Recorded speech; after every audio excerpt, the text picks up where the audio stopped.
Assalamualaikum warahmatullahi wabarakatuh. Perkenalkan, nama saya Ibu Lestari dengan NIM D1B11959, kelas Agroteknologi B. Di sini saya akan menjelaskan tentang poluter tanah. 1. Pengertian poluter tanah. Pengertian pencemaran tanah ialah kondisi permukaan atau bawah tanah yang tercemar oleh polutan dan kontaminan. Penyebab pencemaran tanah beragam, bisa diakibatkan oleh polusi tanah seperti sampah. Pencemaran tanah dapat menyebabkan gangguan kesehatan pada manusia dan ekosistem secara keseluruhan.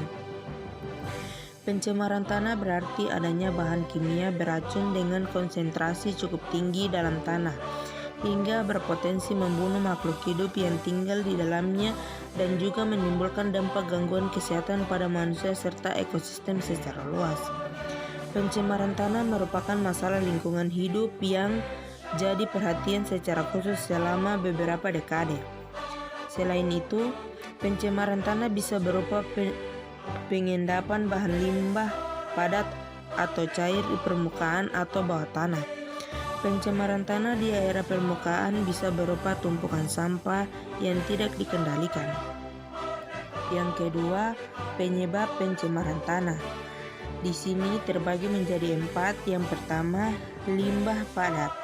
Limbah padat yang bisa jadi penyebab pencemaran tanah itu misalnya pabrik gula, kertas, rayon, pulpen, pengawet buah, ikan, daging,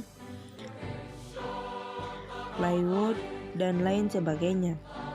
Unsur manusia lebih banyak berperan dalam pencemaran tanah karena limbah padat ini. Yang kedua, limbah cair. Masih berhubungan dengan manusia. Sikap manusia yang suka membuang limbah cair ke permukaan tanah juga bisa mencemari tanah. Tidak hanya pada permukaan tanah saja, tapi juga bisa mencemari tanah lapisan dalamnya.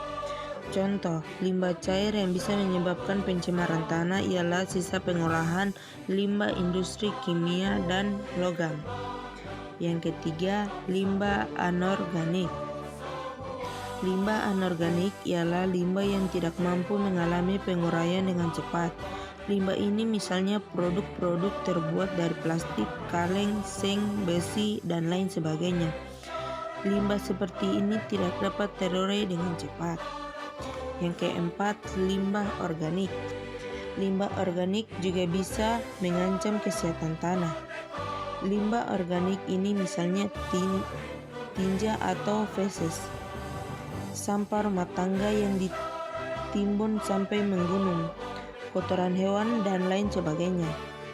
Limbah organik yang bisa terkelola maka penguraiannya pun bisa berjalan lambat sekalipun ada mikroorganisme yang membantunya.